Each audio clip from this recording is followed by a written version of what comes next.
አሜን። የተወደዳችሁና የተከበራችሁ የልዑል እግዚአብሔር ቤተሰቦች በዚህ ዕለት በዚህ ቅዱስ ስፍራ ለነፍሳችሁ የሚጠቅማችሁን ቅዱስ ቃሉን ለመስማት ከሩቅ ቦታም ከቅርብ ቦታም የተሰበሰባችሁ አባቶቼ፣ እናቶቼ፣ እህቶቼና ወንድሞቼ ሕፃናትን ጭምር እንደምን ዋላችሁ? እንደምን ሰነበታችሁ? አሜን። የወደደንና እስከ ሞት ድረስ ያፈቀረን ሳይገባን በቅድስናው ስፍራ የየዕለቱ እሱን የማስከፋት ክፉ ተግባራችንን ተመልክቶ ሳያጠፋን በይቅርታው በቸርነቱ በምህረት አደባባይ የሰበሰበን የመጀመሪያው አልፋ የመጨረሻው ኦሜጋ አምላካችን ኢየሱስ ክርስቶስ ክብርና ምስጋና ለእርሱ ይሁን። ሁለት ነገር ያስፈራኛል፣ አንድ ነገር ያስተምረኛል እምለውን ትላላችሁ። ሁለት ነገር ያስፈራኛል እህቶች፣ አንድ ነገር ያስተምረኛል።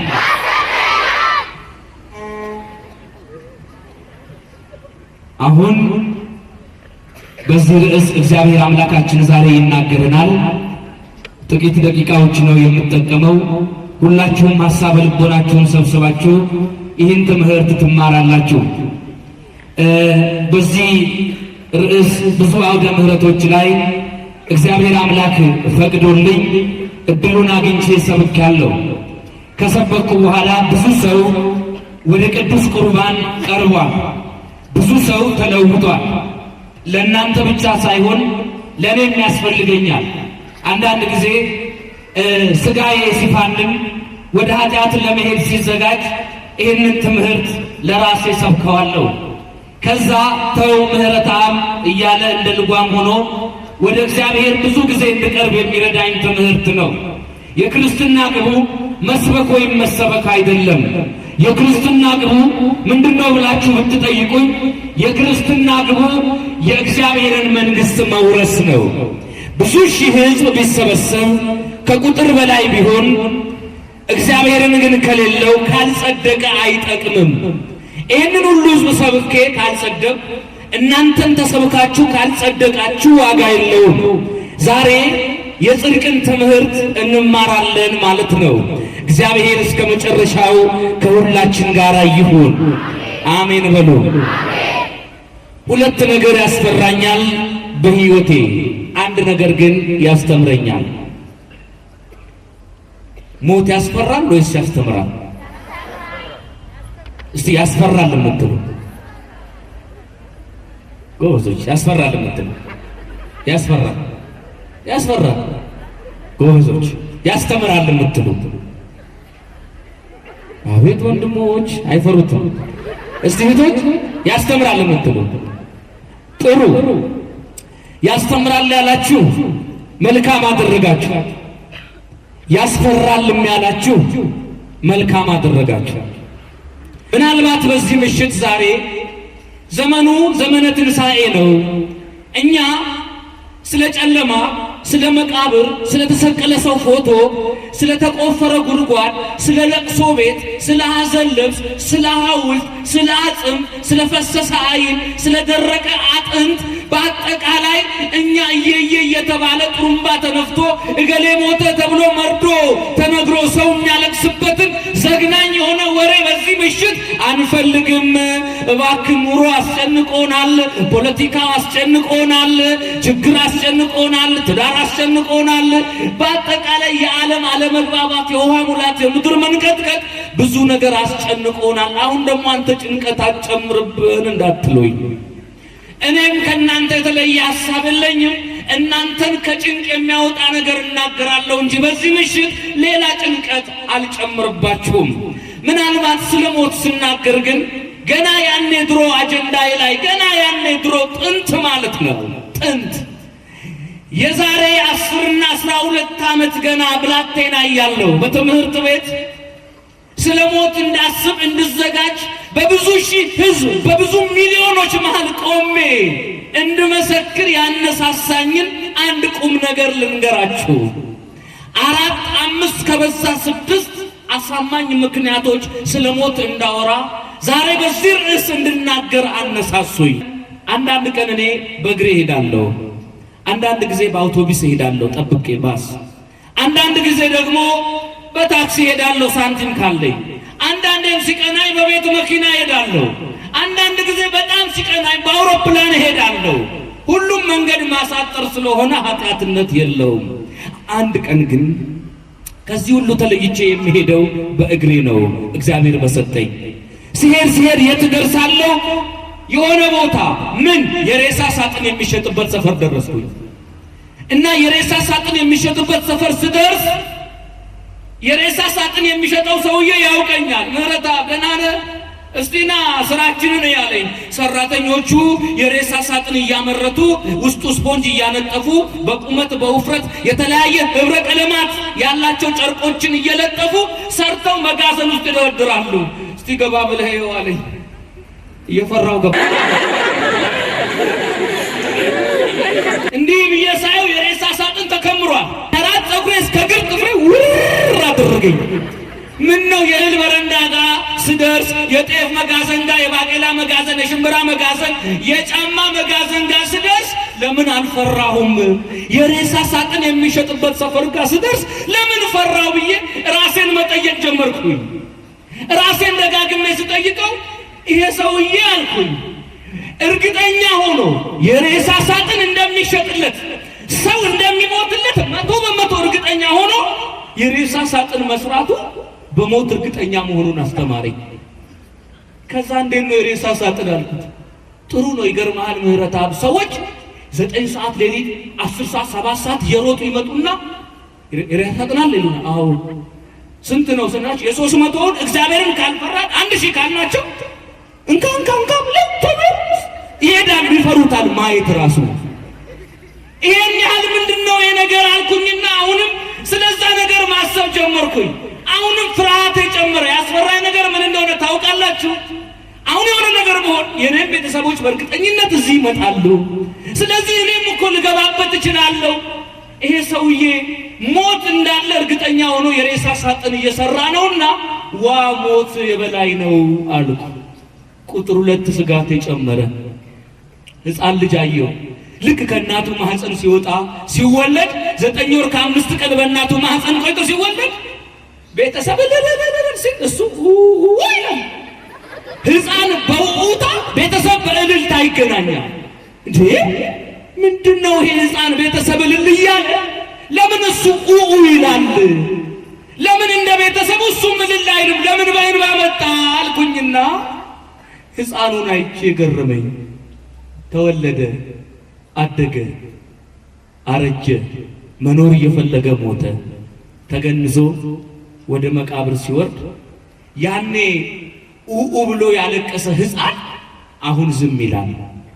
ያን ጊዜ እልል ያለ ቤተሰብ አሁን ይላል። ሕፃን በዝምታ ሟች በዝምታ ቤተሰብ በውኡታ ይለያያሉ።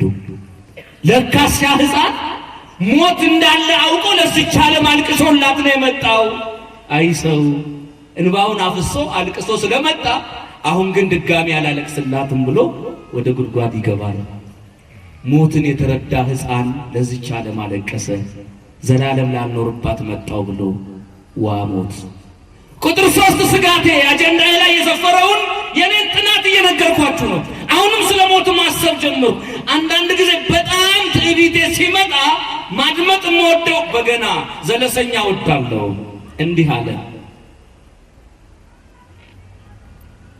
ዱላ የተሳለች ዲበላል በሬ፣ ዱላ የተሳለች ዲበላል በሬ፣ ዛሬ ሞት ነገ ሞት አላውቀውም እኔ፣ አላውቀውም እኔ፣ አላውቀውም እኔ። እንግዲህ መቃብር ጠንክረ ተማር፣ እንግዲህ መቃብር ጠንክረ ተማር፣ ድጓ ተሸክሞ ገባል መምህር፣ ገባል መምህር ቢላው ይሳላል። በሬው ወይ ለፋሲካ ገዝተን የነበረው በግ ጭድ ሳር ይበላል። እርሱ እኖራለሁ እያለ ሲበላ እኛ ነው ቢላ እየሳል ብትበላም ባትበላም ያው ነው፣ ልንገልህ ነው። ዶሮ ለፋሲካ ገዝተን እሱ ጥሬ ይለቅማል። ጥሬ ብትለቅምም ባትለቅምም ልንገልህ ነው፣ አትድከም። አያችሁ፣ የሰው ልጅ ስለ ዛሬ 10 ዓመቱ ያስባል። ዛሬ ለማደሩ ግን እርግጠኛ አይደለም። መልአከ ሞት በሩን መጥቶ እያንኳኳ ልወስድ ነው ይለዋል። ለዛሬ 20 ዓመቱ ግን እንጨነቃለን። በቤተ ክርስቲያን የያሬድን ዜማ 30-40 ዓመት ተምረው ከዘፍጥረት እስከ ራእይ አንድምታ የላይ ቤት የታች ቤት ብለው በአይምሯቸው ይዘው ከአንድ ላይብረሪ በላይ ዕውቀት ያላቸው ሰዎች፣ የዕውቀት መዝገብ ቤት ላይብረሪ የሆኑ ሰዎች፣ ዶክተሮች፣ ኢንጂነሮች፣ ፕሮፌሰሮች ወደ መቃብር ሲገቡ መቃብር ከዚህ ሰው እየተማረ ዕውቀቱን ለማንም ሳይሰጥ ወደ መቃብር ይዞልን መጥቷል። ይሄ ማለት የሞትን የበላይነት የሚያሳይ ነው። ሞት የበላይ ነውና አይ እውነትም ሰው ከንቱ ነው። ይሄ ሞት እንዴት አድርጎ ዘማሪዎቹ ጋር ገብቶ አይኑራቸውን ይዟቸዋል። ኧረ ተው ሞት አልኩኝ። ቁጥር 4 ስጋቴ አሁንም ጨመረ። ቁጥር 4 ግን ከሌሎቹ የተለየ ስጋት ነው። ቁጥር 4 ስጋቴ ዛሬ መምህር ምህረተአብ፣ መምህር ገብረ ሚካኤል፣ መምህር አስቻለው፣ ዘማሪት ፋንትወልዴ፣ ዶክተር እንትና፣ ፕሮፌሰር እንትና፣ ጠቅላይ ሚኒስትር እንትና ልክ ግን ሲሞቱ በር ላይ ሆነን ነጠላችን ዘግዝቀን ወንዶችን በር ላይ ቆመን በማህረብ እንባችን እንትን እያደረግን ምህረተአብ ወጣ ትላላችሁ፣ አስከሬን ወጣ ነው የምትሉት፣ ሬሳ ወጣ ነው የምንለው። ለምን? ሞት ዓለም የሰጠችውን ማዕረግ የመንጠቅና የመውሰድ አቅሙና ብቃቱ አለው ማለት ነው። ይሄ ሞት ምን አለ እስከ መቃብር እንኳን ዶክተሩ እየተባለ ቢሸኝ አስከሬኑ ሬሳው ሞት የዓለምን ዝናና ማዕረግ የዓለምን ክብር የመንጠቅ ኃይል አለው። ኧረ የሞት ምንድነው? ከነስማችን እንኳን የማያስቀብረን ከነ ማዕረጋችን የማያስቀብረን ብዬ አሁንም ስለ ሞት ማሰቤ ወደ ቁጥር 5 ተሸጋገረ። ስጋት ቁጥር 5። 5ኛ ላይ ግን የሚገርማችሁ ነገር ሆነ። 5ኛ ላይ ውስጤንና አእምሮዬን የያዘው ነገር ምንድነው? እጅግ የሚገርም ነው። ዓለም ላይ የሞትን ሰውን ለመፍጠር ዝግጅት ላይ ናቸው ሰዎች። ሰውን እናመርተዋለን ማለት እንዳቦለድ ማለት ነው። እናመርተዋለን ሰውን ብለው በፋብሪካ እቅድ ይዘዋል። ጥሩ ነው። እሺ፣ ሰውን ለመፍጠር ሰው ለማምረት ሲያቅዱ የሞትን መድኃኒት ለመስራት ግን አላቀዱም። ይሄ ማለት የምሁሩም የንጉሱም አእምሮ ለሞት መገዛቱን ያሳያል። ሞት የነገስታትን ክብርና ዝና የሚነቅ ጀግኖችን ከንቱ አድርጎ ካፈር የሚደባልቅ ትልቅ ነገር ነው። ስለዚህ ዓለም ራሱ በሞት አምኖ የሞትን መድኃኒት ለመስራት እቅድም ሐሳብም ንድፍም የለውም። ዓለም የተስማማበት ሞት። ቁጥር 6 ስጋት የጨመረ። ቁጥር 6 ላይ አንዳንድ ጊዜ አንዲት እናት ናቸው። አንድ ቀን በሰላም ቀን ምንም ለቅሶ የለም ምን የለም፣ ግን ነጠላ ሰቅስቀው ይሄዳል። እንዴ ዛሬ ለቅሶ የለም እኮ ምን ነው ነጠላ ሰቅስቀው የሚሄዱት አሏቸው። አይ ጊዜው ከፍቷል፣ ሞትም በዝቷል። ለማንኛውም ስታንድ ባይ ሆኖ መቀመጥ ጥሩ ነው። ሞት ምን ያህል የሰውን አእምሮ እንደገዛው ተመልከቱ። ድሮ እውነት እኮ ነው። ድሮ ሞት በዝቶ ድሮ ማን ሞተ ይባላል ጥሩምባ ሲነፋ። ዘንድሮ ደግሞ የማን ድር ነው መቀባበር ሰልችቶን። አንዳንዶች ምን አለ ጎማ ያለው ድንኳን በመጣ ያለው ድሮች ነቅሎ መትከሉ ስለሰለቻቸው የገፉ ለመውሰድ እንደጋሪ። ይሄን ያህል ሞት በሰው ልጅ ላይ ምንድነው እሱ? ይሄን ያህል ምን ስለሆነ ነው አልኩኝ። ይሄን ያህል ያስፈራን ያስጨነቀን ምንድነው ብዬ ሞትን መመራመር ጀመርኩኝ። ስለ ሞት ምርምሬ ቀጠለ። አሁንም ሐሳቤ ቀጠለ። ስለ ሞት አወጣው፣ አወረድኩ፣ አሰብኩኝ። ሞት ምንድነው ብዬ የቤተ ክርስቲያናችን መጽሐፍትን አገላበጥ ሊቃውንቱን ጠጋብዬ ጠየቁ። መጽሐፍ ቅዱስ የሚለውንም ነገር ስለ ሞት ያለውን ነገር ለመረዳት ሞከር። መጨረሻ ላይ የደረስኩበት ነገር ስለ ሞት ይህን ያህል አእምሮዬን ይዞ እንዳሰው ያደረገኝ ሞትን ስመረምረው ሁለት ነገሩ ያስፈራል፣ አንድ ነገሩ ግን ያስተምራል የሚል ነጥብ ላይ ደረስኩ። እነዚህ ነጥቦች ብቻ ልንገራችሁና ነገሬን ልጠቅልል። እነዚህ ነገሮች ምንድናቸው? አንድ ሰው ሁለቱም ስለ ሞት የሚያስፈሩትን ካወቀ የሚያስተምረውን ከተረዳ በእርግጠኝነት ለመጽደቅ የእግዚአብሔርን መንግስት ለመውረስ አስተማማኝ ነገር ይዞ ይሄዳል። ዛሬ እግዚአብሔር ይሄን ሳንሰማ ምንም አያድርገን፣ እስከ መጨረሻው ያጽናል። አሜን። ልብ ብላችሁ ስሙኝ። ሞት ሁለት ነገሩ ሲያስፈራኝ አንድ ነገሩ አስተማረኝ። እስቲ ከሚያስተምረው እንጀምር ስንል የሚያስተምረው ሞት የሥጋ ሞት የሚባለው ሞት ነው።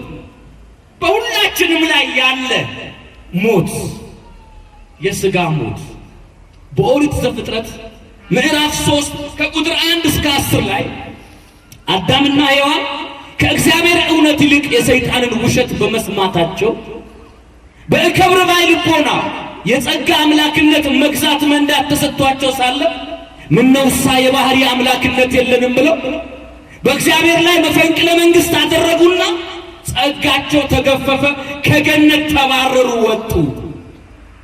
በየት? በስቃይ በሲኦል በግዞት መኖር ጀመሩ። የሰው ልጅ አይሞትም ነበር። አሁን እገሌ ሞተ ስንባል ድንግጥ የምንለው ለምንድን ነው?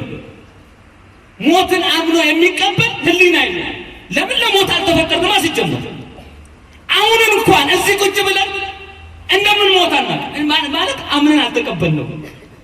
ሞት አይቀር እንላለን እንጂ እንደምን ሞት ግን ምንም ለምን ለሞት አልተፈጠርንማ።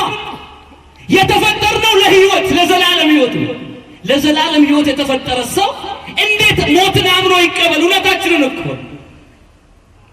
ይሄ የሥጋ ሞት አንሞትም ነበር ሁሌ። አቤት ደስ እያለ በቃ ሞት የለም ነበረ። እንዴት ደስ ይላል!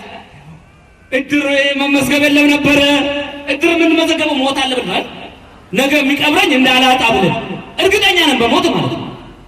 እርግጠኛ ብንሆንም ግን የሰው ልጅ ባይበድል እድር መመዝገብ የለ፣ የሐዘን እንጀራ የለ፣ ድንኳን የለ፣ ጸጉር መላጨት የለ፣ ጥቁር ነጠላ መዘቅዘቅ የለ፣ ጥሩምባ መንፋት የለ፣ በቃ አጠቃላይ መቃብር ስፍራ የለ፣ የሬሳ ሳጥን የለ፣ ምንም ነገር የለው ነበር።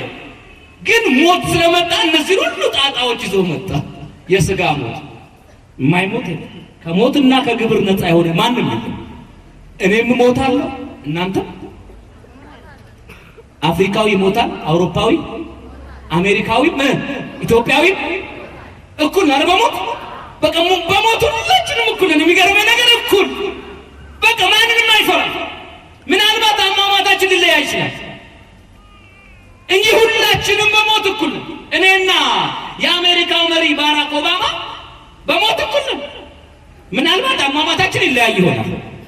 እሳቸው ከአውሮፕላን ወርቀው ሊሞቱ ይችላሉ። እኔ ደግሞ ደከም ካለች አህያ ላይ ወድቄ ሞተር የሚከለክለኝ።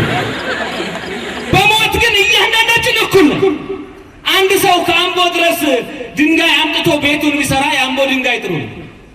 ከዛ 2 ሚሊዮን ብር የፈጀ ቤት ሰርቶ ልክ ቤቱን ማታ እንዳስመረቀ መልአከ ሞት ተልኮ ይዘና ተብሎ አደገኛ አጥር የሚለው እንኳን እኮ አይመልሰውም። እሱ በሚገባው ይገባና ግራዝማች እንትና ኑ እንዲህ ተጠርተዋል እንዴ እኔ ከአምቦ ድረስ ውድ ድንጋይ ጭኜ አምጥቼ ይሄን ቤት ሰርቼ 1-3 ዓመት ሳልኖርበት ይዘኝ ትሄዳለህ እንዴ? ልቆይ ማለት አይቻልም። ምን ማድረግ ይቻላል? በሚገባው ይገባል። ሁላችንም ይዞ የመሄድ ስልጣኑም መብቱም አቅሙም አለው። እያንዳንዳችን በዚህ ጽዋ ይሄን ጽዋ ልንጎነጭና ልንጠጣ ግድ ይለናል። ግድ ነው።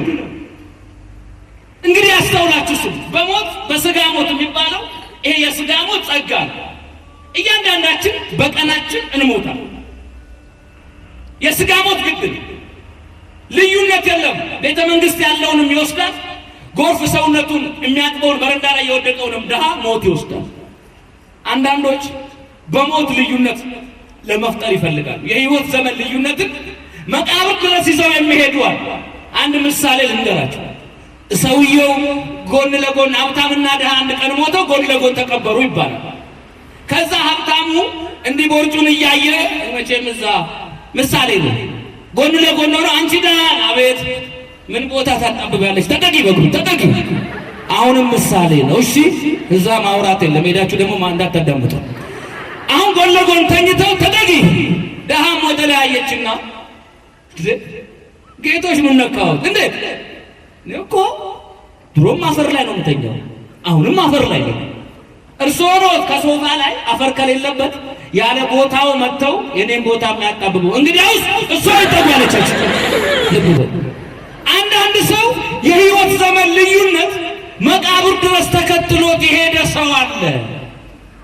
ሐውልት በመስራት ልዩነት ለመፍጠር ገና ከመሞቱ በፊት መጥቶ የደብረ አስተዳዳሪው ጋር መቃብሬ ቤተልሔሙ ጋር ካልሆነ ሃይማኖቴን እቀይራለሁ፣ እኔ እዚህ ጋር ነው የምቀበረው። ከዛ የ2 ሚሊዮን ብር ቤት የ3 ሚሊዮን ብር ቤት ሳይሞቱ ሰርተው ድንጋይ ላያቸው ላይ በመከመር ከድሃው ጋር ልዩነት ለመፍጠር የሚፈልጉ ሰዎች አሉ። ሞት ግን እንደዛ አይደለም።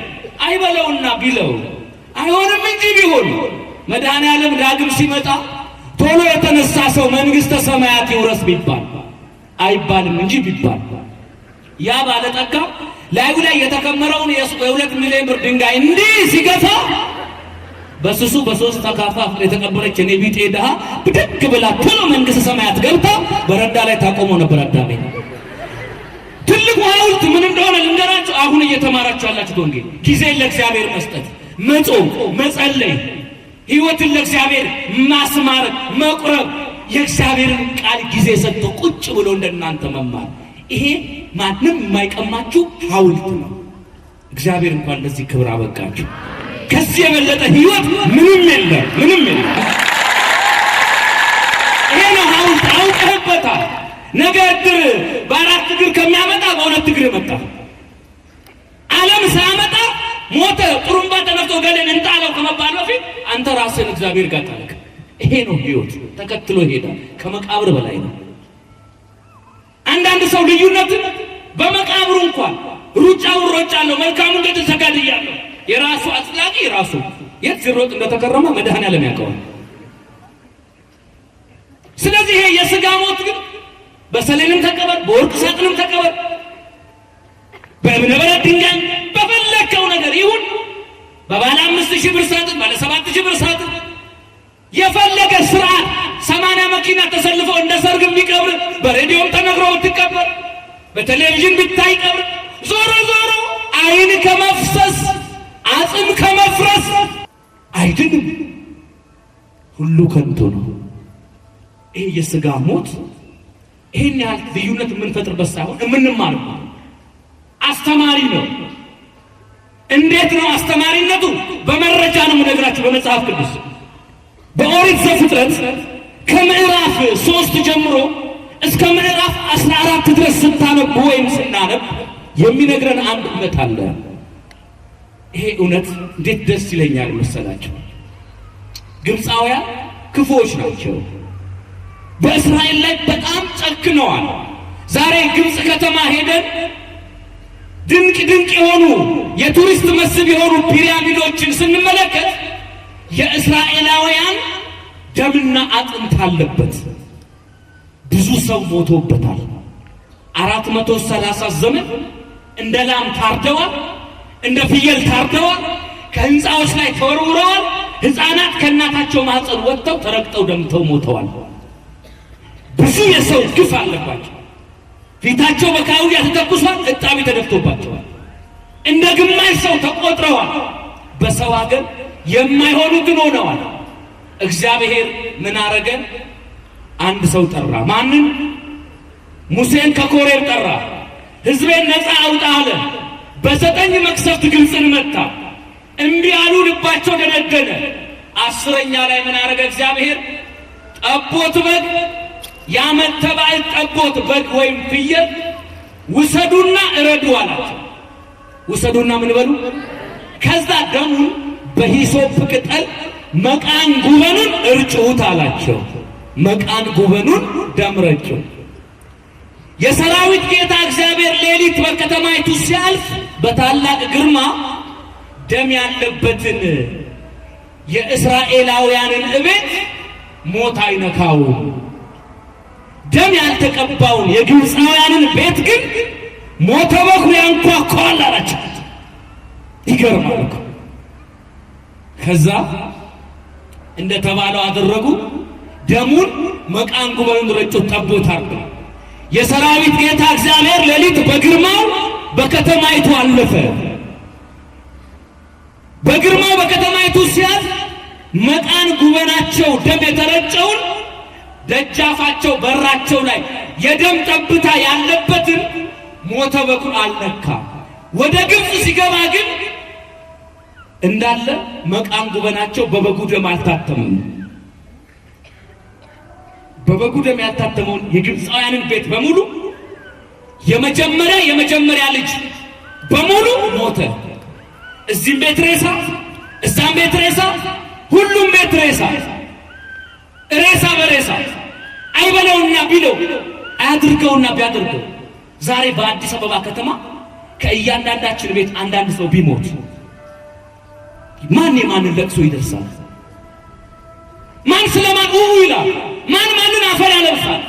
ማን የማን ድንኳን ውስጥ ይቀመጣል? ማን የማንን እንባ ድርቅ ንፍሮ ይበላል? ማን ስለማን እየየ ብሎ እያለቀሰ አፈር ያለብሳል? እንጂ ከባድ ነው። የአዲስ አበባ ከተማ በጩኸት ትዋጣለች። ዋይ ዋይ ዋይ! እግዚአብሔር ከዚህ መቅሰፍት ይጠብቀን። በግብፅ ከተማ ግን እግዚአብሔር ስለ ወገኖቹ ሲል እንዲያረገ ንጉሡ ልጁን አቅፎ ዋይ ዋይ! ከንጉሡ እስከ ተራው ከሰው እስከ እንስሳ ያለው በሙሉ ሬሳ በሬሳ። መጨረሻ ላይ አረ በቃ ወደ ሀገራችሁ ሂዱ፣ አንፈልግም፣ እኛ በእናንተ ምክንያት ሞተ በኩር መጣብን አሉ። ለጊዜው አለቀሱና ነፃ ውጡ አሏቸው። በዋቃቸውን እርሻቸውን አሸክመው የአንገት ሐብላቸውን ፈተው እየሸለሙ አስቸኩለው አወጧቸው። ከዛች ከተማ አቻኩለው አወጧቸውና እስራኤላውያን ነፃ ወጣን ብሎ የድል ዝማሬ የዘመሩ ቀንደ መለከት ይዘው ችቦ እያበሩ ወደ ከነዓን ወደ ገንዛ ሀገራቸው ልክ ቀይ ባህር ጋር ሲደርሱ ነፃ ወጥተናል ብለው ህዝቡ ከቤቱ የወጣውን ሬሳ ረሳ።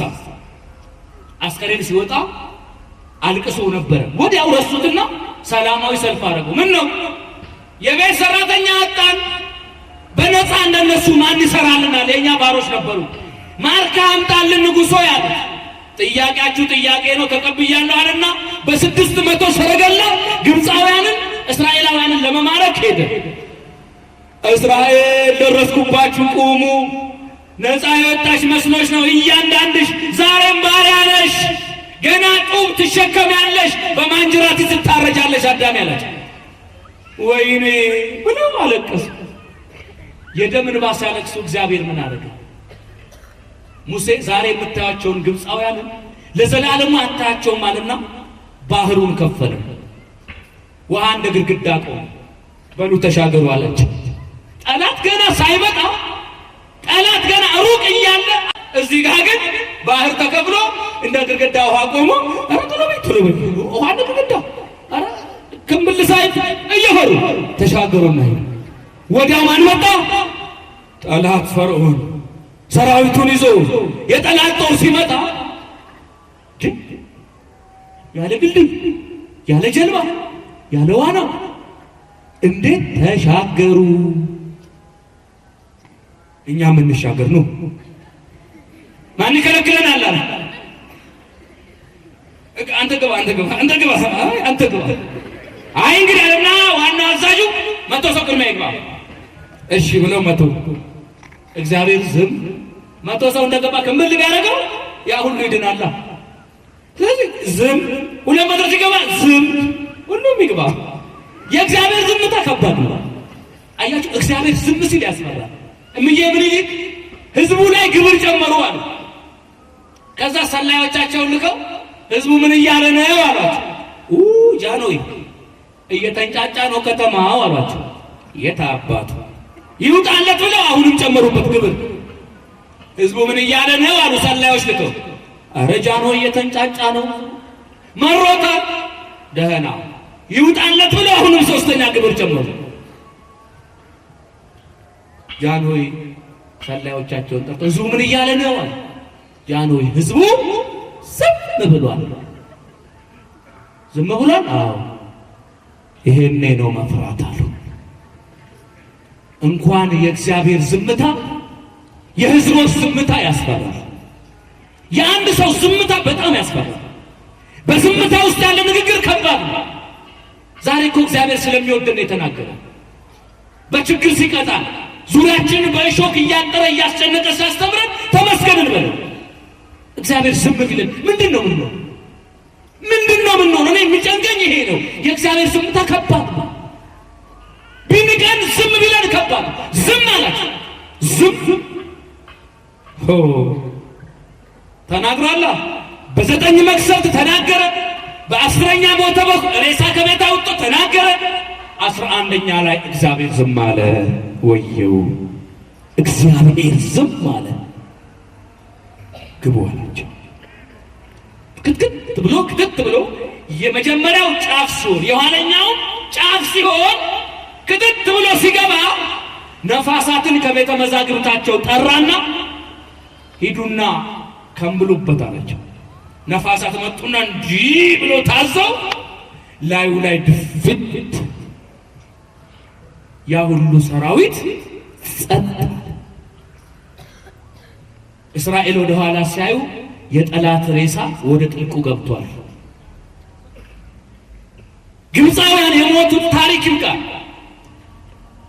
በስጥመተ ባህር የሞቱት ሬሳ ከቤታቸው ሲወጣ ስለተማሩ ነው ወይስ ስላልተማሩ? አቤት! በሞተ በኩል እግዚአብሔር ሲቀጣቸው ከቤታቸው ሬሳ ሲወጣ ቢማሩ ኖሩ ይሞቱ ነበር? አይሞቱም። ዛሬ እኛ እንደ ግብፃውያን ከቤታችን ሬሳ አልወጣም። አስከሬን ከእያንዳንዳችን ቤት አልወጣም። ወንድሙ ያልሞተ፣ እህቱ ያልሞተች፣ እናቱን ያልቀበረ ወይም አባቱ ወይም አጎቱን አክስቱን ያልቀበረ የምንወዳቸውና የሚወዱን አብረውን ትናንትና የነበሩ ሰዎችን አፈር መሰን ተሰብስበን ፎቶግራፋቸውን ይዘን ጃንጥላው ሲዘጋ የዚህ ዓለም ምዕራፍ በአራት ነጥብ ሲቋጭ ለአንዴና ለመጨረሻ ጊዜ ዝም ሲል ላይናገር እስከ ጌታ ዕለተ ምጽአት ድረስ አፈር መሰን ስናሳርፈው መቃብር ላይ እየየ ብለን አልቅሰናል። ወንድሜ ወንድሜ ብለናል። ጥቁር ልብስ ለብሰናል። ደረታችን ደግተናል። ጸጉራችንን ነጭተናል። መሪር ሐዘን አዝነናል። ውስጣችን ጨምቀን ትኩስ እንባችን አፍሰናል። ግን ምን ዋጋ አለው? ወዲያው የሞተውን ሰው እንረሳና የኃጢአት እርምጃ እንጀምራለን። ግብፃውያን ለጊዜው አለቀሱ። ሬሳ ከቤታቸው ወጣ፣ ደነገጡ። ግን ወዲያው ረሱት። የኃጢአት እርምጃ ጀመሩ። መጨረሻቸው ከፋ። ዛሬ ከእያንዳንዳችን ቤት ይሄን እግዚአብሔር ሲያደርግ ሰው ሲሞት ምን እያለ ነው? በሞተው ሰው ተማር ነው። ሞተ በኩርን ሲያመጣ እምቢ ካልክ ወደ አንተ ይመጣል ነው እግዚአብሔር የሚለው። ሬሳ ከቤታችን ሲወጣ ጥሩምባ ተነፍቶ የአንድ ሰው ቀብር ላይ ስንቆም እያንዳንዳችን ተረኛ ናችሁ ተዘጋጁ። ጽዋ ማህበር ላይ ምንድን ነው የሚባል? ሁላችሁም ትላላችሁ አብራችሁ። ጽዋ ማህበር ተጠጥቶ ማን ባለ ሳምንት ጽዋ ማህበር ይጠጣል። ከዛ በስሜ በደቀ መዝሙሬ ስም እንኳን ቀዝቃዛ ውሃ የሰጠው ዋጋው አይጠፋበትም የሚል በማቴዎስ ወንጌል ምዕራፍ 10 ቁጥር 32 ላይ ተጽፏል። ይሄ አምላካዊ ቃል ነው። በዚህ መመሪያ መሰረት ጽዋ እንጠጣለን። ጽዋ ሲጠጣ እናቶቻችን አባቶቻችን ይላል መጨረሻ ላይ ማን ባለ ሳምንት እኔ ነኝ የምትል የመድኃኔዓለም ወዳጅ እኔ ነኝ በሉስቲ። ማን ባለ ሁለት እኔ ነኝ የምትል የመድኃኔዓለም ወዳጅ። ማን ባለ ሶስት እኔ ነኝ የምትል የመድኃኔዓለም ወዳጅ። ብቅል ክናም ቅል ጌሾን ኮትኮት ለሙሴ ለደልገ ሙሴ እጄ ባዳላበት ጠላ በቀጠነበት ቆሎ ባረረበት ዳቦ በሳሳበት ማሩኝ ይላል ባለቤት ሲል ሁሉም መልካም ነው ምረናል በሉኛ። ጥሩ ልክ አሁን እኔ ነኝ እንዳላችኋት ቀጥሎ እኔ ነኝ ትላላችሁ። ማነህ ባለስ መቃብር ላይ ሰው ሞቶ ማለት ነው ቢጀመር መቃብር ላይ ሰው ሞቶ ጉድጓድ ተምሶ ከዛ በኋላ ሰውየው ይቆምና የእግሩ ሊቀመንበር ኮፍያውን አድርጎ ኮቦርታውን ለብሶ ልክ መቃብር ላይ ማለት ነው ሰውየው አስከሬኑ ገብቷል። እዛው መቃብር ላይ ተሰብስበን ሳንበተን ማነህ ባለ ሳምንት እኔ ነኝ የምትል የዚህ ጉድጓድ ወዳጅ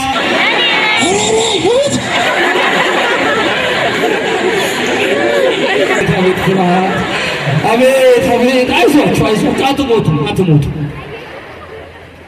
እኔ ነኝ የምትል የዚህ ጉድጓድ ወዳጅ እኔ ነኝ የምትል የዚህ ጉድጓድ ወዳጅ ባለ 2 ባለ 3 ንስሐ ግባ ስጋውን ብላ ደሙን ጠጣ ነጋ ለኪዳን መሸ ለቁርባን ተመላለስ ለደጀ ሰላሙ ለስጋ ወደሙ ፍጠን ሞት ሳይቀርብ ተዘጋጅ የሞት ጽዋ ነገ ቤትህን ያንኳኳና እዚህ ቦታ ላይ ተረኛ ሆነ አንተ ትገባለህ የሚባል ነገር እኔ መቃብር ላይ ቢጀመር ደስ ይለኛል።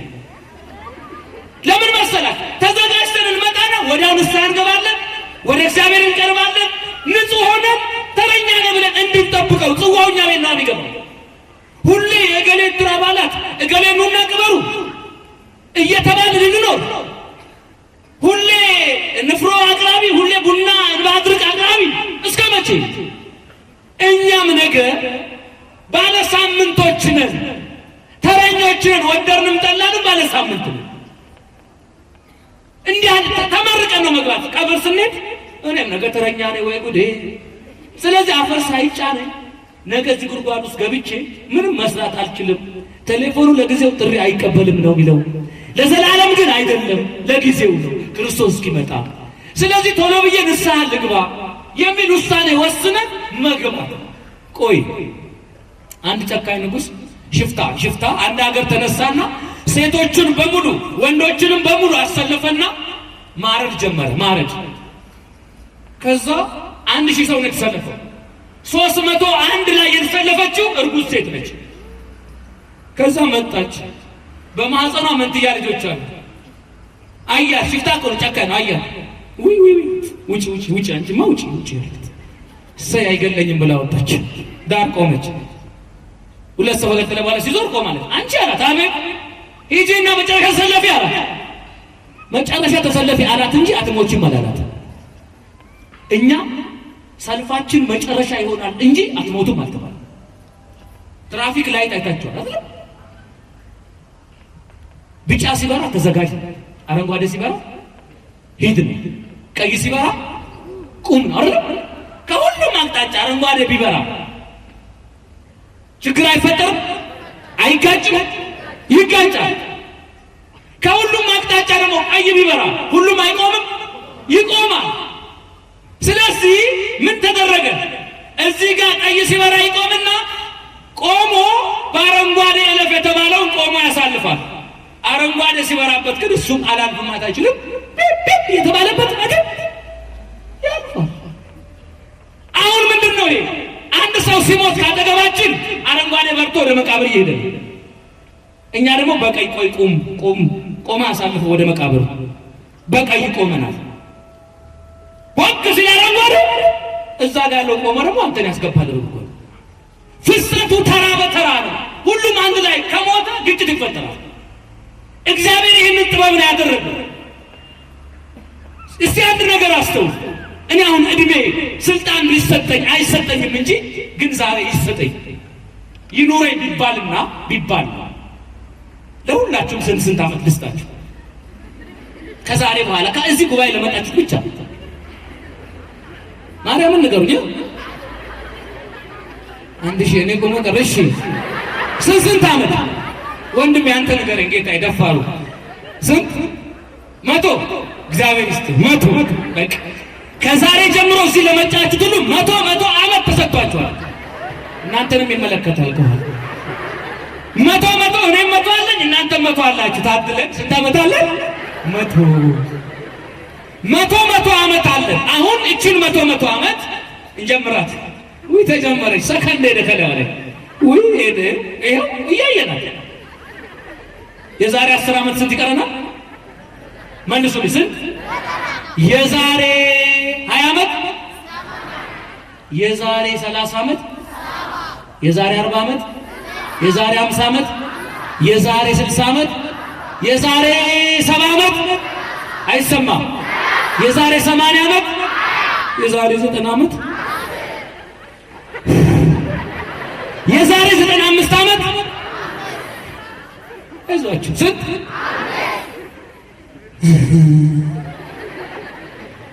እንተሻለ ሄደ።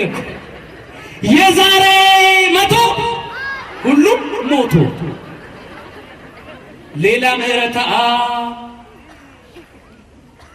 ሌላ ወንድሞቼ፣ ሌላ እህቶች፣ ሌላ እናቶች፣ ሌላ ገብረ ሚካኤል፣ ሌላ አስቻሎ፣ ሌላ ፕሮግራም መሪ፣ ሌላ ቪዲዮ ማን፣ ሁላችንም ነን። አፈር ልብሴ፣ አፈር ብርድ ልብሴ፣ አፈር ትራሴ፣ ጠበበኝ ተጠጋልኝ የለ፣ ጭቅጭቅ የለ፣ የኮንዶሚኒየም ዕጣ ወጣ አልወጣ የለ፣ መተኛት እንዴት ይገርማል። የዛሬ ምን እድሜ ቢሰጠን አይሰጥም እንጂ እኮ ምን እድሜ ቢሰጠን የዛሬ 100 ዓመት እኔም የለው እናንተም የላችሁ። እንዴት ይገርማል። ሁላችን በሙታን ከተማ፣ በሙታን ቀበሌ፣ በሙታን መንደር አፈር ለብሰን መተኛ። ሰው ታዲያ ምን እድሜ ቢሰጠው ከዛሬ በኋላ እንኳን 100 ቢሰጠን የዛሬ 100 ዓመት እኔም እናንተም ከሌለ ተስፋችን ምንድን ነው ስንል በሞት መማር። ዛሬ የምንታጠቀውን ሱሪ ወንዶች ነገ ሌሎች ያስታጥቁናል። እህቶች ዛሬ የምንሰፋውን ስፌት ነገ ክር ውስጥ መርፌ ማሽሎት አቅቶን እስቲ ነይ ይታይሻል እንላለን። የሰው ልጅ ይደክማል፣ አይን ከማየት ይፈዛል። እድሜያችን አለ ቅዱስ ዳዊት 70 ዓመት ቢበዛ 80 ነው። ከሸማኔ መወርወሪያ ይልቅ ይፈጥናል። ከ80 ካለፈ ከ70 ካለፈ ትርፉ ድካም ነው። ድካም ያልፋል። ከሌለን ታዲያ በጣም የሚያኖረን ነገር ምንድነው? በሞት መማር። በሞት መማር አስገራሚ ነገር ነገራችሁ ነው የምጠቀልለው። በሞት መማር ሲባል እኔም ተረኛ ነኝ ማለት ነው። ዓለም እንደሆን ታልፋለች። ኃይለ ሥላሴ ቀዳማዊ ሥላሴ በአንድ ወቅት በሕይወት ዘመን በነበሩበት ወቅት ቤተ መንግስት ውስጥ ግብር ተደረገ። ሲበላ ሲጠጣ አንዱ መኳንንት በጣም ትንሽ ወይኗን ጠጇን ቀማመሰ መሰል።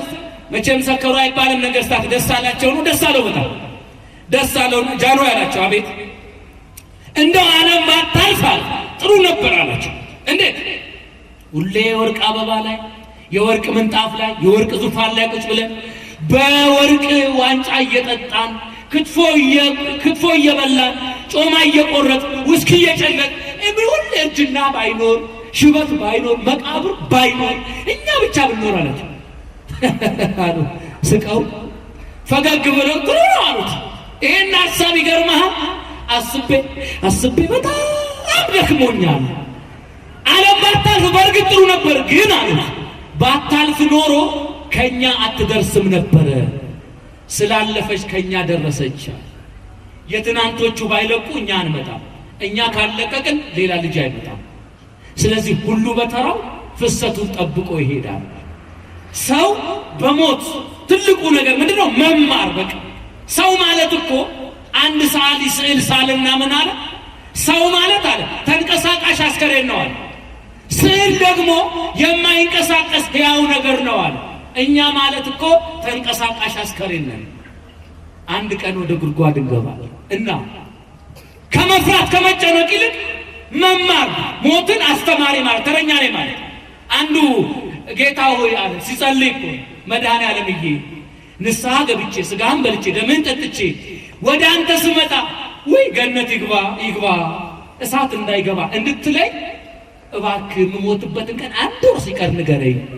አንድ ወር ከዛ በቃ ቤተ ክርስቲያን አልወጣም፣ ጉባኤ አልቀርም፣ ሁሉ ያስቀድሳለሁ፣ እነግርሃለሁ አለ። ይነግረኛል ብሎ ይጨፍርላችኋል። እስኪነገረኝ ብሎ ይጨፍራል፣ ይዘላል፣ ይቅማል፣ ያጨሳል፣ ይሰክራል። በቃ ከዛ የሚወደው ወንድሙ ሞተ።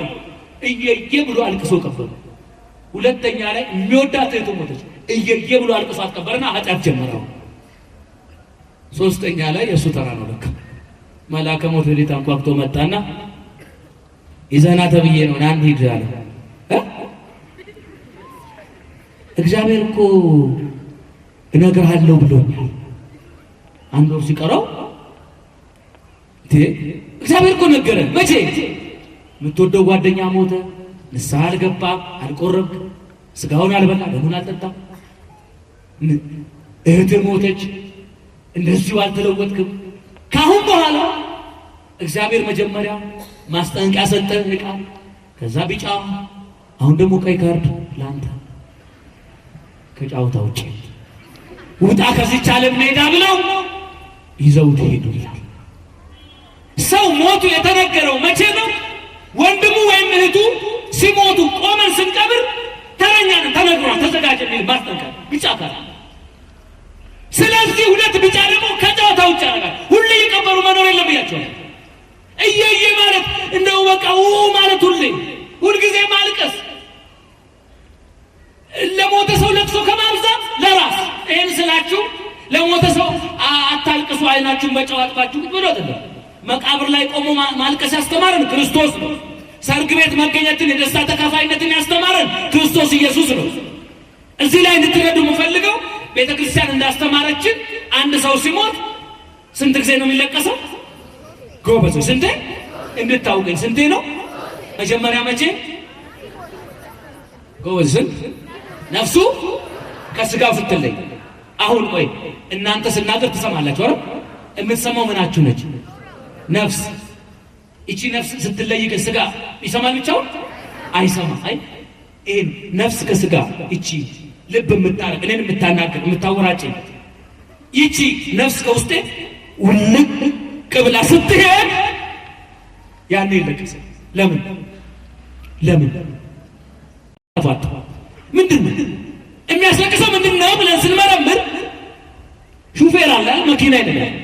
ሲነዳ ነዳጅ ካለቀበት በቃ ሞተር አጥፍቶ ቁልፉን አውጥቶ ይወርዳል። ለምንድን ነው የሚወርደው? በቃ ነዳጅ አለ።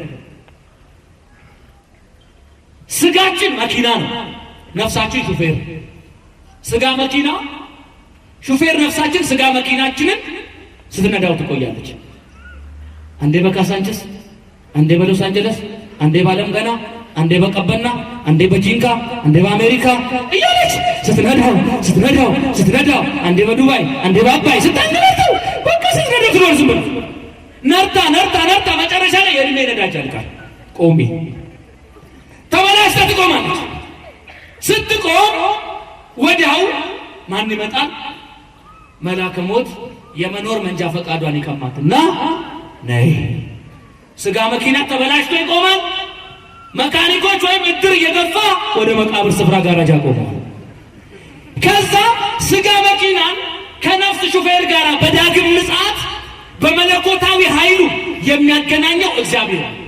ያኔ እንደገና ሹፌር ነፍስ መታ ስጋ መኪናን መንዳት ትጀምራለች። በዳግም ምጽአት እንደ መላእክት ሆና ያው እየበረረች ኩርባ የለ ፒስታ የለ እንደ ልቧ ከነፍስ ጋር ስጋ ተዋህዶ ይኖራል። በክብር ይነሳል ማለት ነው። ግልጽ ነው ትምህርቴ? የገባችሁ ነው? ጥሩ። ነፍስ ከስጋ ስትለይ ታዲያ ምን አስለቀሰ? ወይ አንቺ ሰው ወይ አንተ ሰው ዛሬ ስጋ ከነፍስ እንደተለየች ምናልባት በኃጢአት ምክንያት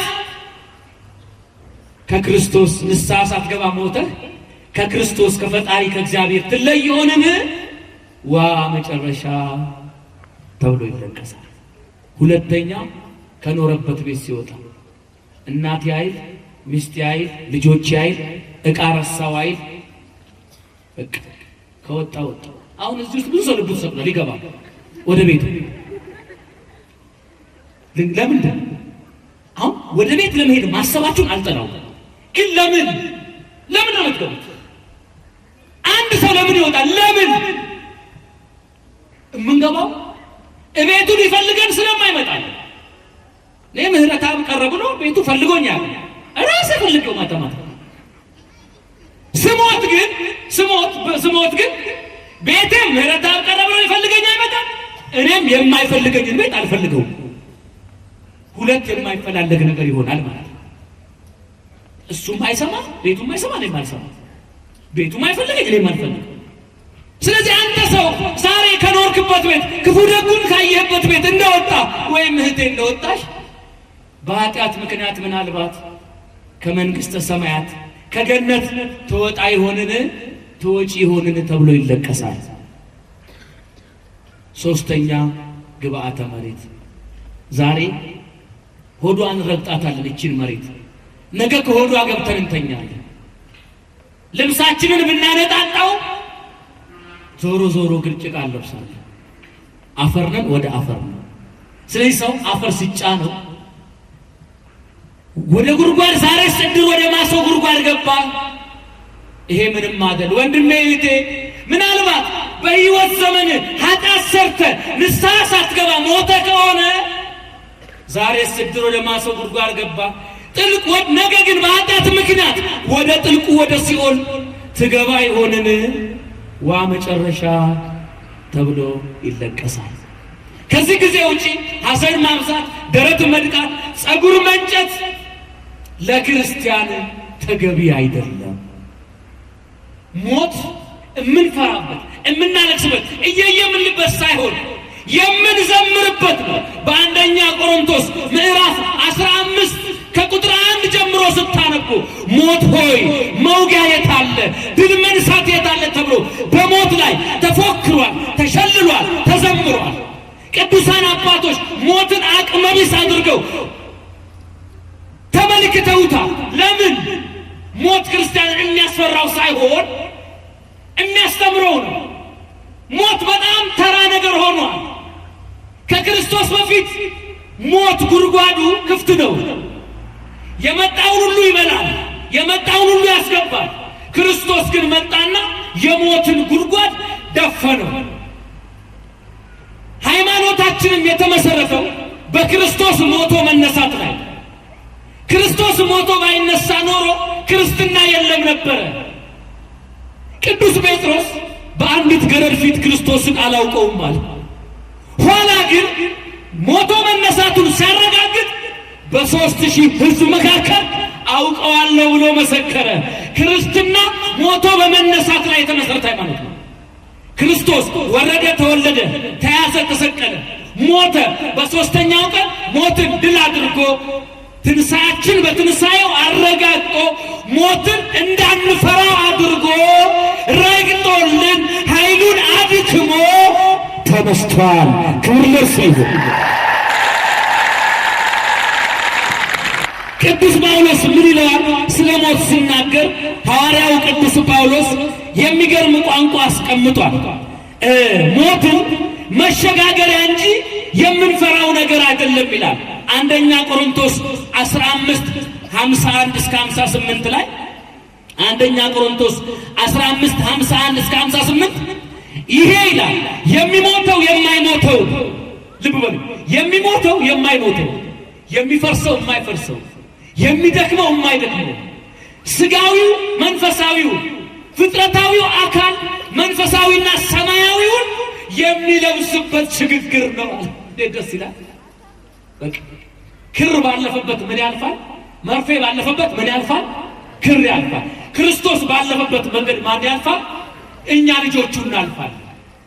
እኛ ልጆቹ እናልፋለን። እርሱ ሞትን እንዳንፈራው መሸጋገሪያ። ስንዴ ካልበሰበሰች አታብብም። ክርስቲያንም ካልሞተና ካልበሰበሰ አብቦ መነሳት አይችልም። እንደ መላእክት ሆነን የምንኖረው ሞትን ስናሸንፍ።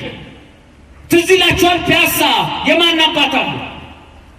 የኦርቶዶክስ ሃይማኖት አርበኛ ታላቅ አባት ብፁዕ አቡነ ጴጥሮስን ታገኛላችሁ ፒያሳ አደባባይ ላይ። ከፊታቸው ገዳይ መሳሪያ ተደቅኗል። እሳቸው ደግሞ ለጣሊያን አልገዛም አሉ። እንኳን እኔ አሉ እንኳን ህዝቡ መሬቱ፣ አፈሩ፣ ሳሩ ለእናንተ እንዳትገዛ ገዝቻለሁ ብለው በጣሊያን ጎልያዳውያን ገዳዮች ፊት መስቀላቸውን አወጡ። አቤት የጀግና ልጆች እኮ ነው። የኦርቶዶክሱ አባት እኮ ነው ፒያሳ ያለ። እንዲህ ቆሞ መስቀሉን አወጡ። በሞት ፊት ሲነጋገር ከሞት ጋር አላቸው። አላምንም። መጨረሻ ላይ ምን አደረጓቸው? ጥቁር ሻሽ አመጥተው ፊታቸው ላይ አሰሩ። ያንን ጥቁር ሻሽ ፊታቸው ላይ ሲያስሩት የሚናዘዙት ካለ አሏቸው፣ ጨርሻለሁ፣ ፍታህ ከዓይኔ ላይ። ለምን? ሞትን እንዳላይ አትከልክለኛል። ሞትን እንዳላይ ለምን ትከለክለኛለህ አሉና ከፊታቸው ላይ ሻሹን ጣሉት። ጠላታቸውን እየባረኩ ሞቱ። ለምን? በሞት ውስጥ የሚያገኙት ነገር አለ ማለት ነው። አንድ ነገር አለ ማለት ነው ከመቃብር በስተጀርባ። ጴጥሮስ ቀዳማዊው ጴጥሮስ ደግሞ አንድ ጊዜ ወንጌል ሲያስተምር አረ እንዳትሞትብን ጴጥሮስ ብትኖርልን ይሻላል አሉና ጴጥሮስን ከከተማ አወጡት። ሞትን ፈርቶ ሲሸሽ ማለት ነው። ከዛ ኢየሱስ ክርስቶስ መድኃኔዓለም መስቀል ተሸክሞ እንደገና እየወደቀ እየተነሳ መጣበት። አንተ ማን? ኢየሱስ ክርስቶስ። የት እየሄድክ ነው? ቀራንዮ። ለምን? ድጋሚ ልሰቀል። ምክንያቱሳ አንተ ሞትን ፈርተህ እየሸሸህ ስለሆነ ጌታዬ በቃ ተመለስ ተናገርከኝ አለና እየሮጠ ወደ ሮም አደባባይ ኔሮ ነው። አሁን የሞት ጥቅም ስለገባኝ እንደ ክርስቶስ ሳይሆን ዘቅዝቀ ስቀለኛል። ደም ባፍና ባፍንጫው እየወጣ ዘቅዝቀው ሰቀሉት። አያት ሞት በክርስቶስ አቅመ ቢስ ሆኗል። አስፈሪነቱ፣ ግርማው፣ ኃይሉ፣ ታላቅነቱ ቀርቷል። በሞት ላይ መፎከር፣ መሸለም፣ መዘመር ስልጣን ተሰጥቶናል። እኛ አንሞትም፣ እንነሳለን። አምላካችን ሞታችንን ሙት አድርጎልናል። ደስ ይበላችሁ ጌታ ልጆች። ሞትን ያሸነፈ የዓለማችን የ2000 ዓመት አዲስ ርዕስ የማይበርድ የትውልድ ናፍቆትና እሳት ሆኖ የቆየ ወደፊትም ገና የሚኖር አምላካችን ክርስቶስ በሞት ላይ ስልጣኑ ከፍ ብሎ ሞትን ስለሻረ ነው። እኔ ቆሜ አልሰብክም ነበረ ክርስቶስ ሞትን ባያሸንፍልኝ። ተስፋዬ ነገ ነው፣ እነሳለሁ ብዬ ደስ የሚል እምነት አለኝ። ተጠራጥሬ አላቅም። ደስተኛ ነኝ። ለምን? በዚህ ዓለም ነገር መሆን አለመሆን አልከፋም። የተሻለ አገር፣ የተሻለ ኑሮ አለኝ። ያለ ማግኘት በሞት ውስጥ አልፋለሁ። ሞት አስተማሪ ነው፣ እንድንማርበት እግዚአብሔር ይርዳን። ሁለተኛውንና ሶስተኛውን ነጥቡን ብቻ ልንገራችሁ። አስፈሪዎቹ አስፈሪው የሚባለው የቁም ሞት ነው። ቆሞ መሞት። ቆሞ አይሰማም። ቆሞ እንዴት ቆማቸው ሁላችሁ ነው ቆመ፣ ግን ሞተ። እንዴት? ይሄ ማለት ኃጢአት እንሰራለን። ሰው አላየንም፣ ማንም አልሰማንም። ከመጋረጃ በስተጀርባ ጨለማን ተገን አድርገን አገር ቀይረን ማንም ሳያውቅብን ኃጢአት እንሰራለን። ማንም ከዛ እንመጣና እናስቀድሳለን፣ እንጾማለን፣ እንጸልያለን፣ እንዘምራለን፣ ጉዞ እንሄዳለን፣ ገዳማት እንሳለን ማለት ያ ኃጢአት ግን ውስጣችን ቁጭ ብሏል። አርፍቶ ማንም አላየም። ማንም ሁሉ ጊዜ ያያል። በቁም እንደገደለን ማለት ነው። ያን ነገር ካላወጣ ነው በቁም ሞተናል። በስውር የተሰራ ኃጢአት አሁን አስቡ እስቲ። የተወሰነ ሰከንድ ልስጣችሁ፣ አስቡ። የሰራችሁትን እንዳትነግሩኝ አስቡት። እሱ ማለት ነው። ገባችሁ? እሱ ኃጢአት አንድ ሰው ከነገረኝ መጣለታችሁ የየራሳችሁ ግን አስቡ። እሱ የኔንም አስቡ። እሱ ያን ኃጢአት ነው አስቀምጡት። ሁለት ሰዎች መንገድ ሲሄዱ አንድ አልጋ ላይ ያድራሉ ይባላል። አንዱ 50 ሺህ ብር አለው፣ አንዱ 100 ሺህ አለው። ባለው ይብሳልና ባለ 100 ሺህ ብሩ ባለ 50 ሺህ ብሩ በፎጣ አፍኖ ገደለውና ብሩን ይዞበታል። ሬሳውን ፖሊስ መጥቶ አነሳውና ለምርመራ ብሎ ፖሊስ ሆስፒታል ሰጠ። ሆስፒታል ለምርምር እንዲረዳ ብሎ አንገቱን ቆርጦ እንዳይጠወልቅ አልኮል ውስጥ አስቀመጠው። አልኮል ውስጥ አስቀመጠውና ምንም ሳይጠወልቅ ሳይፈርስ ሳይበሰብስ ብዙ ጊዜ ቆየ። ገደለ የተባለው ሰውዬ ተጠርቶ መጣ። አንተ ማለት ፍርድ ቤት የእምነት ክደት ቃል ሰጥ ገለሃል አልገደልኩም አልገደልኩም አልገደልኩም አራታ አልገደልኩም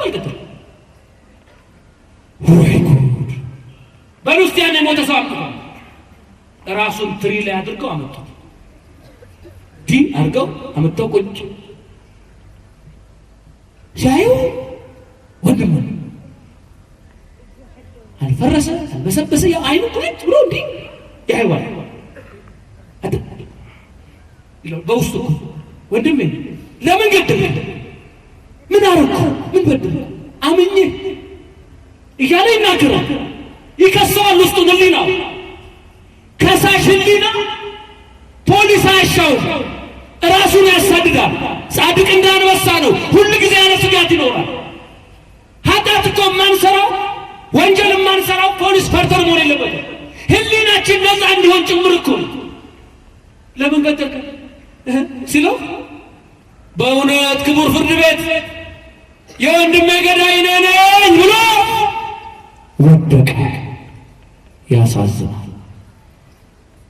ኃጢአት የሆነ ወቅት ሰርተን ያ ኃጢአት ሁሉ ጊዜ ይመለከተናል ሁሉ ጊዜ ያየናል እግዚአብሔር የተወው እንዳይመስላችሁ ኃጢአት ሰርተን ካልተናዘዝን በቀር እግዚአብሔር ትቶታል ረስቶታል እንዳትሉ ቁጭ እንዳለች ሁሉ ያቻ ቀጣይ ናት ሞተንም ይከተል እግዚአብሔር ኃጢአት ስንሰራ በመለኮታዊ ቪዲዮ ካሜራ ቀርጾታል ከላይ ሆነ ልክ አሁን ቴዲኔ እንደሚቀርጸው ቀርጾ ቁጭ አድርጎታል የት ምን እንደሰራ እያደረገ ይታይ ቢባልና እዚህ ቦታ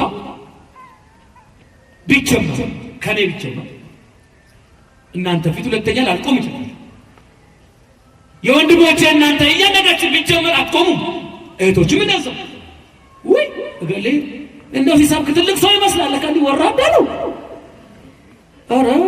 ኧረ ቄሱ ኧረ ጳጳሱ ኧረ እንደው ጉዳቸው እገሌ እንደነሰው ነው እገሌት ለካለው በነጠላ ተሸፋፍራ ሁሉ ጉድ ይዘው እሷን ብሎ ቆራቢ ወራዳ ስንት ጉድ አያችሁ ሰው አያስቀምጥም የእያንዳንዳችን እዚህ ቢታይ በስክሪን ወተን እንግዳል ክርስቶስ ግን ይገርማል ያየውን ሳያሳይብን የሰማውን ሳያሰማብን ሽፍን ሽሽግ አድርጎ ዛሬ ላይ ሆኖ ነገን እያየልን ከዛሬው ቢታ የነገ እሽታችን እየታየ በየቀኑ ሁለተኛ እድል እየሰጠን እግዚአብሔር የታገሰው ጨካኝ ነገስታትን ዓለማዊ ጳጳሳትን ብቻ ይመስለናል እኛንም ችሎናል ያኖረን ቸርነቱ ነው እግዚአብሔር ከኛ ለመራቅ በቂ ምክንያት አለው እግዚአብሔር እኛን ለመጥላት በቂ ምክንያት አለው በቂ ምክንያት እያለው ግን አልጠላንም በዚህ ቀሚስ ውቅያኖስን መሸፈን አልችልም የእግዚአብሔር ቸርነት ደግሞ ከውቅያኖስ የሰፋ ነው ሁላችን ችሎናል ያኖረን ቸርነቱ ነው ምን አለ በስውር የተቀረጸውን ኃጢአታችሁን አለ ለሰው አላሳይም ካህኑ ጋር ነውና ቄሱ ጋር ተናዘዙ ከዛ ኦሪጂናል ሲዲውን እሰጣችሁና ማስተሩን አይናችሁ እያየ ይቃጠላል አያችሁ ኃጢአታችን እንዲቃጠል ካህኑ ጋር መተን መናገር ከዛ አፍጥጦ የሚያየን ያ ኃጢአት ይገደላል ማለት ነው አንዳንዱ እንዴት ቄስ ጋር ንስሐ ገባለሁ ለሰው አልናገርም ይላል ኃጢአት ስንሰራ እግዚአብሔርን ሳይሆን የፈራ ነው ሰውን የፈራ ነው ሰው አየኝ አላየኝ እንጂ እግዚአብሔር አየኝ አይደለም ሰውን ስለፈራን እግዚአብሔር ምን አደረገ የፈራነውን ሰው እንደራሴ አድርጎ አመጣና ቁጭ እኔን ሳይሆን ሰው አይደል የፈራችሁት ሰው ጋር ሄዳችሁ ተናገሩዋል ካህኑን ምስክር እግዚአብሔርን ፈራሽ ዳኛ አድርገን ራሳችን ተከሳሽ አድርገን ፋይል እንከፍታለን እንናዘዛለን ቀኖና ይሰጠናል እግዚአብሔር ይፍታ እንባላለን ፈቺው እግዚአብሔር ነው ካህኑ ጉዳይ አስፈጻሚ ነው በተሰጠው ስልጣን እግዚአብሔር ይፍታችሁ ተብለን ውስጣችን ንጹህ ይሆናል ከቁሞት መዳን ይቻላል በንስሐ አዳም በንስሐ ድኗል ጴጥሮስ በማቴዎስ ወንጌል ምዕራፍ 26 ላይ ስናነብ ጴጥሮስ በእንባው ብዛት ኃጢአቱ ተፍቋል። ስለዚህ ውስጣችን ጨምቀን ትኩስ እንባችን አፍሰን ከቁሞት መዳን እግዚአብሔር የተወው እንዳይመስለን የሆነ ወቅት የሰራ ኃጢአት አውጥታችሁ ቀጥታ ቄሱ ጋር 12 ጊዜ እግዚኦ መሐረነ ስንል በቀን ውስጥ ስንት ሰዓት አለ? 12 ሰዓት በድለናል። ስለ እናት ብለህ ደግሞ ሌሊትም በድለናል 12 ሰዓት ይቅር በለን ነው። በድምሩ 24 ሰዓት በድለናል።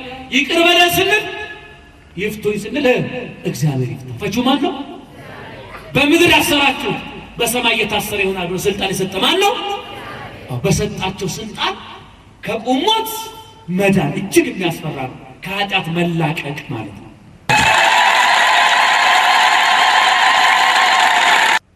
ሶስተኛውና የመጨረሻው አስፈሪው የተባለው የዘላለም ሞት ነው። የማቴዎስ ወንጌል ምዕራፍ 25 ቁጥር 31 ላይ ምን ይላል? ክርስቶስ ይመጣል፣ መለከት ይነፋል፣ ሬሳዎች ድምፅን ይሰማሉ ይላል። ትንቢተ ዳንኤል ምዕራፍ 12 ቁጥር 1 ላይ ሙታን በሙሉ ይነሳሉ። በመጀመሪያው አዋጅ ሚካኤል፣ በሁለተኛው አዋጅ ፍጹም በድን፣ በሶስተኛው አዋጅ እኔም እኔ ነኝ እናንተም እናንተ ናችሁ፣ በአምላካችን ፊት እንቆማለን። ከቁሞት ያልዳኑት ሰዎች፣ ንስሐ ያልገቡት ሰዎች የዘላለም ሞት ይፈረድባቸዋል። 20 ዓመት 30 100 ሺህ ዓመት አይደለም። የዘላለም ማለት ፍጻሜ የሌለው ሁሉ ጊዜ እሳት፣ ሁሉ ጊዜ የሚበላ ትል እዛ ውስጥ ሂዱ ከኔ ወጊዱ፣ እምቢ አላችሁ፣ ሞትኩላችሁ፣ ደማውላችሁ፣ አፈቀርኳችሁ፣ ስትሸሹኝ ቀረብኳችሁ፣ ስትጠሉኝ ወደድኳችሁ፣ ምን ላድርግ ብሉኝ ጠጡኝ አልኩኝ በመቅደስ ዕለት ዕለት እምቢየው አላችሁ። ጊዜ ለእግዚአብሔር አጣችሁ፣ ጊዜ ለነፍሳችሁ አጣችሁ። ስለዚህ ሂዱ ሂዱ እሳት ውስጥ ከቁራ ጠቁረው ከጭራ ቀጥነው። እግዚአብሔር ከዘላለም ሞት ይጠብቃል። ይሄ ሞት እጅግ ያስፈራል፣ እጅግ ከባድ ነው። የዘላለም ጨለማ፣ የዘላለም እሳት። ከእግዚአብሔር መለየት እንዴት ያሳዝናል! ከብርሃን መለየት እንዴት ያሳዝናል! ወደዛ ይገባሉ። እግዚአብሔር ከዘላለም ሞት ይጠብቃል። በቁም ሞት ያልሞቱ የዘላለምን ሞት አይሞቱ። እናንተንና እናንተን የመሳሰሉ ክርስቲያኖች ቃሉን የሰሙ ንስሐ የገቡ ተሰልፈው ስጋውን የበሉ ደሙን የጠጡ መሸ ለቁርባን ነጋ ለኪዳን ለስጋው ደሙ ለደጅ ሰላሙ የታደሉ የበበጉ ደም የታተሙ እግዚአብሔር ያንተ ነኝ አንተም የኔ ነህ እርዳኝ እጠበኝ ቆይሻለሁ ያሉት ሰዎች ዛሬ በሰሙት ትምህርት የተለወጡ ሁሉ ይሄ መልእክት በያሉበት ሆነው የሚደርሳቸው ሁሉ መጨረሻ ላይ ከሞት ተነስተው ነጭ ልብስ ይለብሳሉ። ከብርሃን 7 እጅ ያበራሉ። የሰው የምድር መሐንዲስ ያልሰራው አዲስ ቤት አለ። በምን ደስ ይላችኋል? ገብታችሁ ጥሩ እራት ስለበላችሁ፣ ጥሩ ጫማ ስለተጫማ፣ ጥሩ ቤት ስላለ፣ ጥሩ ትዳር ስላለ፣ ጥሩ የእግር ኳስ ጨዋታ መዝናኛ ስለተዝናና፣ ባለስልጣን ስለሆን፣ ዝነኛ ስለሆን፣ ኧረ በምን ደስታ አለ በዚህ ዓለም ላይ? እስቲ የመጨረሻ ደስታ ነው የምትሉኝ ንገሩኝ። ያንን ሊገልጠውና ሊተካው ግን አይችልም። እርግጠኛው ልንገራቸው፣ የሰው እጅ ያልሰራው የምድር ምሁራን ያልተጠበቡበት በእግዚአብሔር እጅ የተሰራች የብርሃን ከተማ እኔና እናንተ የምንወርሳት ርስታችን አለች። ደስታ ሁሉ ጊዜ ደስ ይላል። እንዴት ደስ ይላል! ህመም የለም፣ የምንውጠው መድኃኒት አላዳነንም የለም፣ ሆስፒታል መሄድ የለም፣ ግሉኮስ እጃችን ላይ አይሰካም፣ ሐኪም ቤት አንተኛም፣ ክኒን አንውጥም፣ መርፌ አንወጋም፣ አጣ ብሎ መቸገር የለም፣ ዲግሪ ዲፕሎማ እጅ ላይ አይርስም። መስራ አጥነት የሰው እጅ አታይም፣ የሰው ፊትም አይበላህም፣ አንገት አትደፋም። ቀና ብለህ በኩራት በደስታ ልጄ ብሎ ተከሻው ላይ ያስቀምጡ አባትህ ያኖርሃል። አለን ቤት ያች ሀገር ለኔና ለእናንተ ነች። ጥቂት ጊዜ ቶሎ መሄድ እንዲያውም ያስፈልጋል።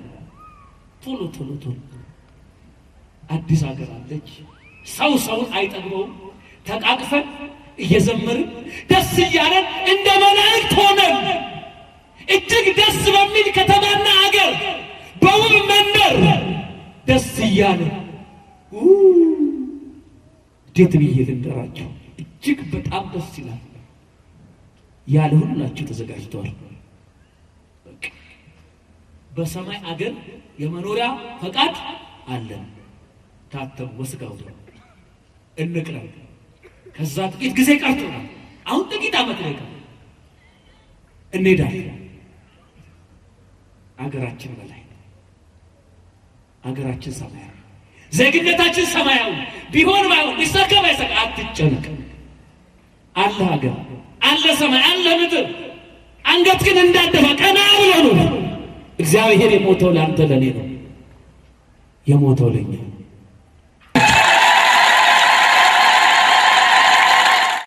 የቁም ሞትና የዘላለም ሞት፣ የሥጋ ሞት ግን ያስተምረናል። በሚያስተምረው ተምረን የሚያስፈራውን ፈርተን መንግስቱን ለመውረስ እግዚአብሔር ይርዳን። ክብር ለአምላካችን። ሞት ይደንግጥ ያንተን ስም ሰምቶ ይሰንጸገራ